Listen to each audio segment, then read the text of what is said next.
Hi cleansers and future cleansers.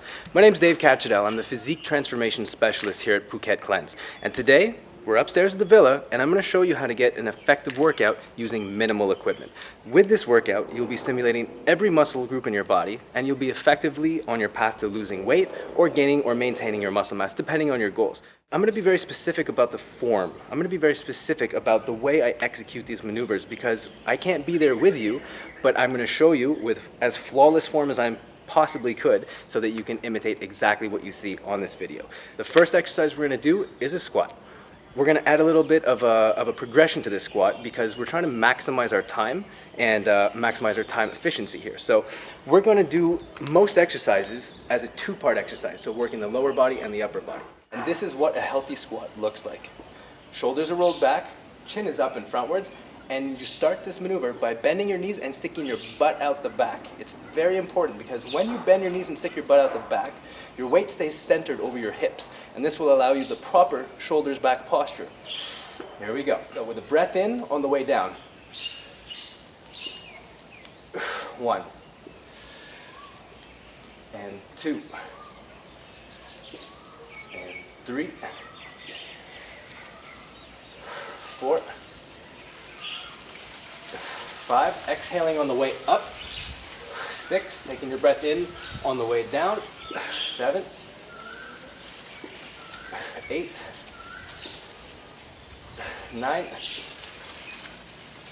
and 10.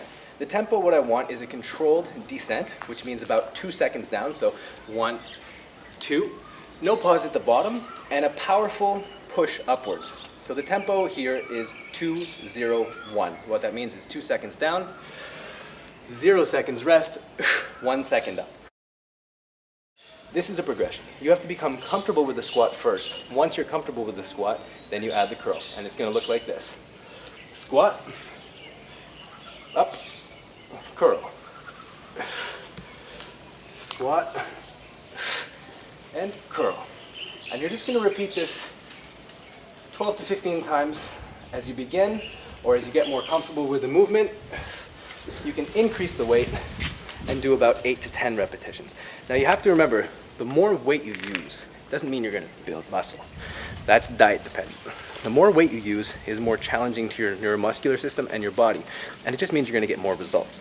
So doing more of an exercise doesn't mean more results. Doing the same exercise more difficult, that's where you get the results. Remember that, because it goes for every exercise. So the same squat that we did with the dumbbell curl, where we're feet were in line with our shoulders. Now we're going to take our feet outside the line of our shoulders. This is called a plie squat. And this is working the inner thighs, the butt, the hamstrings, and the quads, everything again, and your lower back quite a bit. You're going to come straight down. You're going to feel that. I know I do. Been doing this for about 15 years, and it gets easier, but you always know it's working. So I'm going to show you from the profile now. Wide step. Take a really wide step. In this squat, your butt is not going out the back so much. Like the other squat, to keep your weight forward it was. Well, now the weight is forward, so you can stay a lot more perpendicular to the ground with your upper back and your spinal posture. It's going to go down, feeling that incredible stretch in the inner thighs, glutes, and outer hips. This is an extremely beneficial exercise that complements any workout, man or woman. In fact, most men don't do enough of this. I don't know why. I don't feel silly doing it, and the results are definitely worth it. So down, pressure on the heels, always, and back up. Now the next exercise I'm going to show you is a lunge. If you want to know what the lunge is working, the answer is everything. The lunge is truly challenging every muscle in your body, especially when you have the dumbbells. So here we go. I'm going to bring you through 10 repetitions, again showing you the important tempo and showing you the important posture. So arms by your sides, palms facing your body, with a breath in on the way down. Again, breath in and down. And you just want to go down slow and controlled because there is usually some kind of hard surface underneath you, and you don't want to bring your knee down too hard. You just want to lightly touch with control. It's actually a really good exercise for yourself to control, because right now your body wants to go down. It's being pulled down. The exertion is on the press upwards. So on the way down, it's the most important to control yourself. Don't just let your body fall into a lunge. Really control the descent. You are in control of the speed. You're going to keep your abdominals tight, keeping your shoulders back, chin forward. Now, if you want to focus more on the butt, you focus more on pressing off the floor with your front heel. All right? So when you press off the floor with your front heel, you're activating more hamstring, more glute, and you'll know right away what I mean when you try this at home and you start pushing off the heel. When you push with your heel, focuses more on the butt and the hamstrings. When you push more on the toe, like I said, nothing wrong with that. You're just focusing a little bit more on the front of the leg. And you know, if that's what you want to do, if you want to really focus on the anterior muscles of your leg, go for it. I always recommend to switch things up. So maybe one workout, do your 3 sets of lunges, focus on the heel. Then the next workout, a couple days later, focus on pushing a little bit more towards the front of the foot and feel the difference for yourself. And now I'm going to show you the progression to the lunge, which is the lunge with an overhead press. And like I said, I tried to make these exercises as effective as possible. And in order to do that, we take a regular exercise, like the lunge, and we add something to it. And by adding something to it, we're completely changing the dynamic of the exercise and making it much more demanding on the body. Now, the dynamics already changed because the weight is no longer held beneath us, it's now above our shoulders. So you will see that this is an advanced movement, and I recommend either you try this with very light weight, or you try this after a week or I should say more, a couple weeks of executing the lunge and getting comfortable with it. So here we go. Same tempo, 2 seconds controlled on the way down. 1, 2, and as you come up, you push up over the head. Bring them back to the shoulders, and then start your lunge again. So you really want to break this exercise down into 2 movements. Like this. So movement 1 is the lunge. There's the lunge. Movement 2, overhead press. I'm going to continue for 10 repetitions.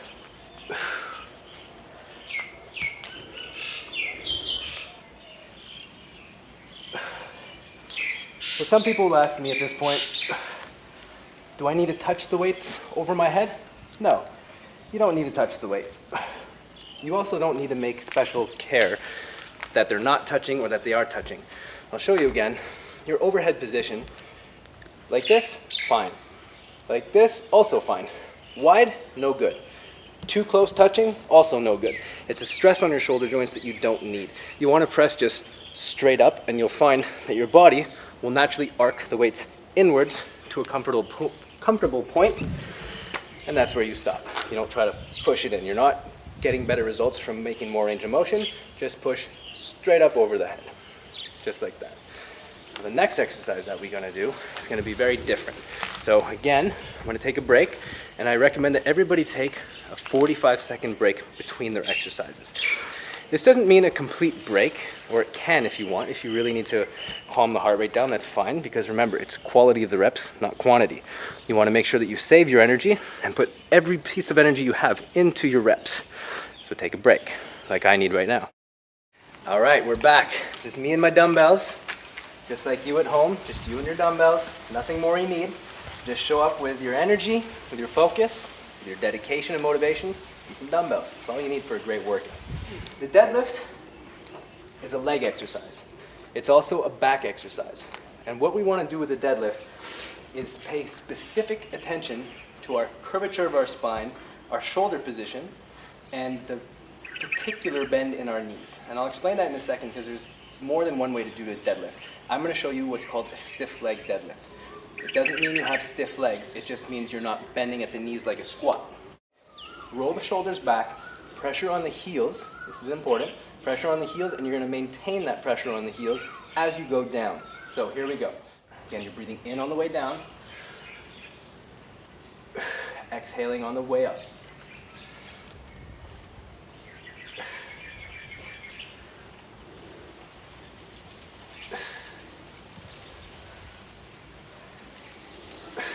All right, so that is the stiff leg deadlift. It works your hamstrings. It works your butt. It works your butt real good. It works your lower back, which is your postural muscles right above the glutes, going right up to the middle of the back. And this is an extremely important zone. Everybody is obsessed with the abs. Everybody. How do we get better abs? How do we get better abs? But these same people who ask these questions usually have posture like this, hips forward, and back problems. It's because they do a lot of abs, but they don't do the extension. All right, so when you do a curl, for every one curl you do in the gym, or for every one curl you've done in your life, you should have also done an extension. And I bet you haven't. And if you haven't, your shoulders probably rolled forward, your hips probably tucked forward, and your back probably weak, which also translates to weak and inflexible hamstrings. So I want to change that for you, all right? I want to help you out. I've been doing this for 15 years, and I've seen the same pattern over and over, is overworked abs, underworked lower back. And we're going to change that. And we change that with the deadlift. So I'm going to explain a little bit more about the deadlift, because this is one maneuver that you really want to get right. Where most people go wrong in the deadlift is as they go down, their inflexibility of the hamstrings prevents them from keeping a straight spine, which means, so don't do this, which means as they go down, it pulls the hamstrings, they lose the ability to keep your back straight, and you end up hunching your back and rolling down like this. That is not a deadlift, and it is not safe, but I see it very often. And I really hope that we can all discipline ourselves, which means usually go down on the weight. So, without weight, you turn an exercise into a very beneficial stretch. The deadlift, hands in front of your body, back completely straight. Now when you feel your back wants to round, that is the limit of your hamstring flexibility. Hamstring, glutes, and lower back, but to the most part, it's your hamstring flexibility. And then come back up. So what I recommend for a lot of people who have trouble with the deadlift is start every morning with a hamstring dynamic stretch, or not a static stretch, which means not just standing there and going down. What I mean by that is take the same movement as the deadlift, like an exercise, but turn it into a stretch. Make your body get used to that stretching feeling and the contraction. Maintaining the posture, shoulders back, butt going out the back, pressure on the heels. You don't want the pressure over the toes, because that's going to cause your whole mechanics of your body to roll forward, and it's probably going to pull your shoulders forward. So, again, this is going to be the prescription for your stretch if you have trouble with the deadlift. Get this exercise right, because when you get this exercise right and you're able to progress and go up on the weight, the results from this workout are incredible. If you train with me, you're going to deadlift. If you train with me, you're going to squat. And these two exercises together will transform your body. All right? So these are not to be underestimated. We will get to more specifics on the website with our literature, so you can read more about how to exactly implement this into an effective workout. So we just went through the deadlift. Now what I'm going to show you is a progression for the deadlift. Just like I showed you with the squat, with the overhead press, this is an exercise that takes an already demanding compound movement and makes it even more challenging, which means even more results. All right, so I want you to take a good look. We're going to do this from the profile. I'm going to step right here where I'm comfortable, and shoulders back. So remember the deadlift. This is a deadlift with a bent row. So the deadlift targets the hamstrings, the butt, and the lower back. To some degree also the upper back. This is now going to involve a huge amount of core work, even more than the deadlift already does. More upper back, middle back, postural muscles, and even your arms. So here we go. I'm going to go right into a set of 10, because this one you really want to watch and let it soak in, because it's a little bit complicated, because you're training your body already to do the deadlift, and now you're making it do something that's half a deadlift and half something else, so it's a little confusing, but you'll pick it up in no time. Remember, when you want to practice these exercises, practice without weight. Get the technique and the form down. When you're comfortable, then you add the weight. So, shoulders back, pressure on the heels, chin is up, chest is up, and you're ready for your first deadlift with a bent row. And here it is. Breathing on the way down. And up.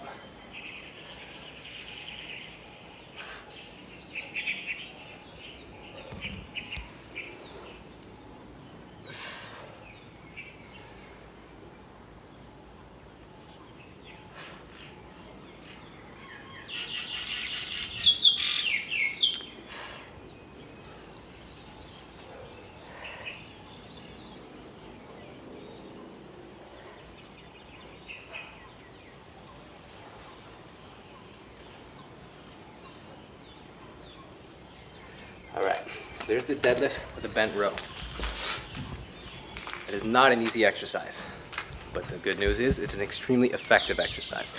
So I recommend that no matter how intimidating that might have looked or how confusing that might have looked, the body is an amazing thing and you will learn this in no time, I promise you. So the way to practice this exercise is get into your deadlift position, shoulders back. Remember the stretch that we're going to practice to get into the deadlift? Same thing. So you're in the stretched position, and right here is the make or break point. This is where you see how inflexible or flexible your hamstrings, lower back, and hips are. So right here is where most people want to start bending over. That's fine. You don't need to go any lower than this. Just maybe a little bit lower. Feel that big stretch in the hamstrings, and then you pull your arms up. You don't change the level of flexion in your back. At this point, the weight is pulling you down. Your hamstrings are stretched. Your hips are activated. Your core is extremely activated. Your lower back is just tense in a good way. It's working, it's contracting. And then you pull the weights upwards, which is activating every single muscle in your back from your neck all the way down to the butt. Then you let them go. So it's going to look like this and like that. And even with no weight, watch what happens in this exercise when you try this at home. You're going to feel your hamstrings. When you pull upwards, you're going to feel them even more. You're going to feel your back contract, your postural muscles. And this is where it's important not to round your shoulders, because this position is called a lordotic position, where your spine is in a positive curve. And that, when you pull here, your spine is protected. You're safe. You're not going to hurt yourself. You're stretching a lot. Your body is wondering what the heck is going on, but because of that, it's going to respond by making positive gains. So the deadlift with a bent row is an advanced maneuver. It's a difficult workout, but once you get comfortable with the deadlift, I really recommend that everybody try to add the bent row into their deadlift, because it's adding 2 exercises into one movement and it's extremely effective. For those of you who are more advanced, or those of you who feel like you really want to challenge yourself and you feel ready, because if you're not ready, don't challenge yourself, all right? Don't get hurt before your real results have come. Take it easy. It's not a race, and the results are going to come. They will come, all right? So I'm going to show you right now a one-legged deadlift. Now this is a fantastic exercise. I love this. I've been really doing this on and off for years, and I always come back to this exercise because it's really just challenging, and I love that. And the results, of course, are worth it. So a one-leg deadlift is exactly what it sounds like. You're on one leg, shoulders are back, chest is arched up. You go down to your comfortable position and back up. Now I bring the knee up because I find it balances me. Not everyone feels the same, just as I say that, of course. So I'm going to bring you through 8 reps on each side. I'm going to regret saying that now. I wish I had said 3 reps on each side, but I committed to 8, so here we go.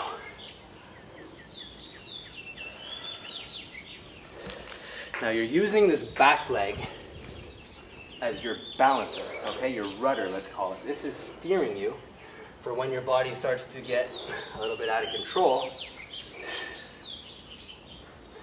This is an extreme workout for your butt, for your legs, for your back, for your postural muscles, and for your abs. Big time for your abs. Okay. I'm going to pretend that was 8. Might have been 7. I hope everyone's paying too much attention to this form, not so much attention to the numbers. So here we go. Oh.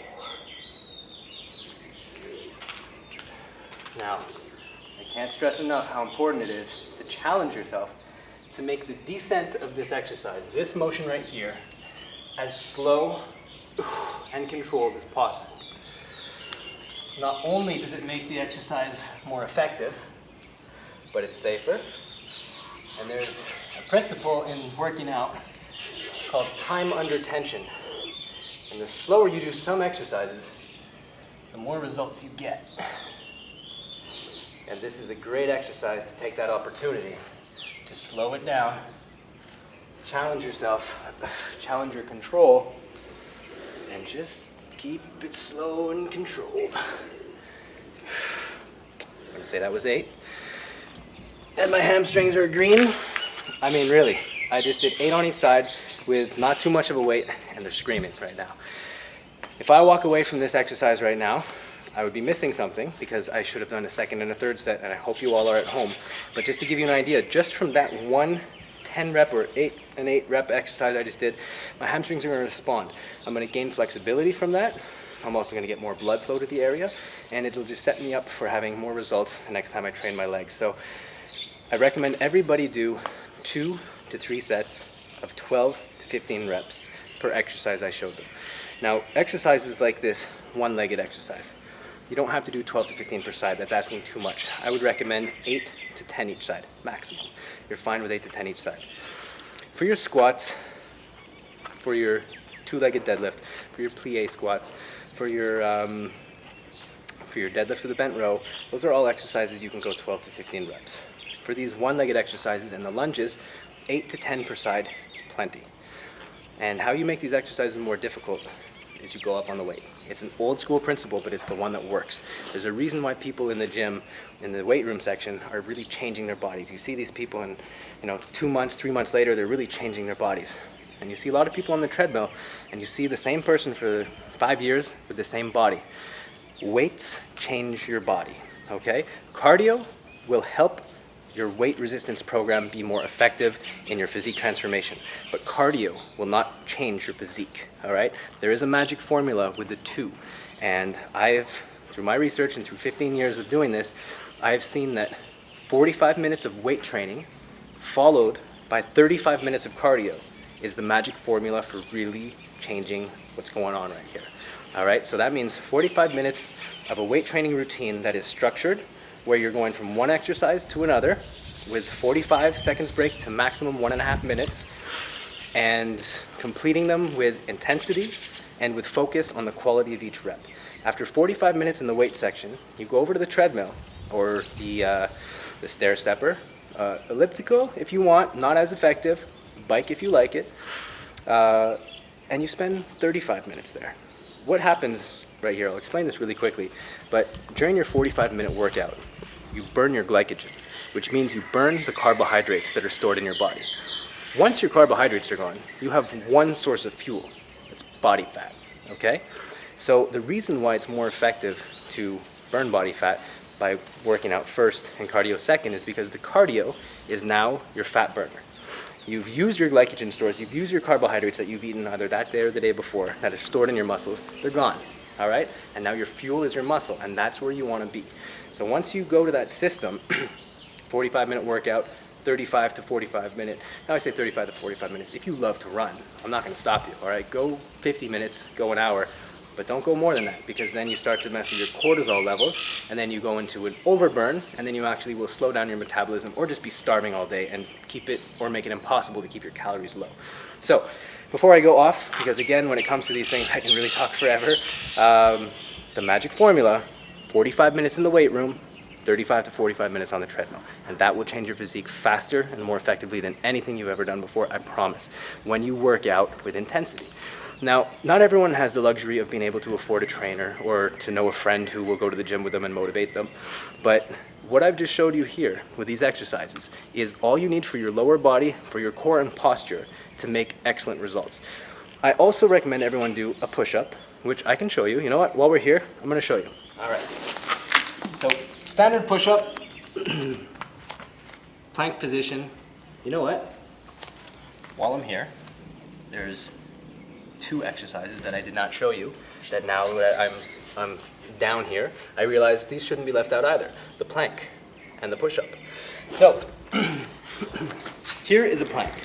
Now just staying in this position is challenging. You're working your core, you're working your postural muscles, you're working your triceps, you're working it all. So a push-up is just a plank with a movement. So here is a push-up. Full extension. All the way down controlled. Full extension. So that's a push-up. So the plank and the push-up really come together. If you're not strong enough for a push-up, you do the knee push-up. I cross my feet over, don't know why, you don't have to. You can also do it like this. And up.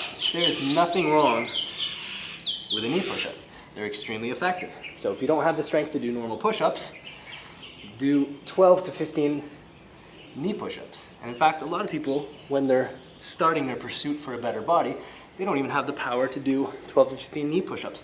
And that's okay. That's where you start with the plank. So back to the plank. And you can also do the plank on the forearms. Either one. In fact, forearms, a lot of people will tell me that it's more challenging. it's really up to you. Everybody's body is different. It depends a little bit on your flexibility levels, but a plank is not to be underestimated. And I recommend that everybody try to hold the plank for 25 seconds. So if you can hold the plank for 25 seconds, you're probably ready for some knee push-ups, and you're probably ready for, and soon, you're ready for the real push-up. So that's the plank. I don't know what else I wanted to show you. So I feel pretty confident right now that with those exercises, you really have it all. I mean, we've gone through every muscle in the body.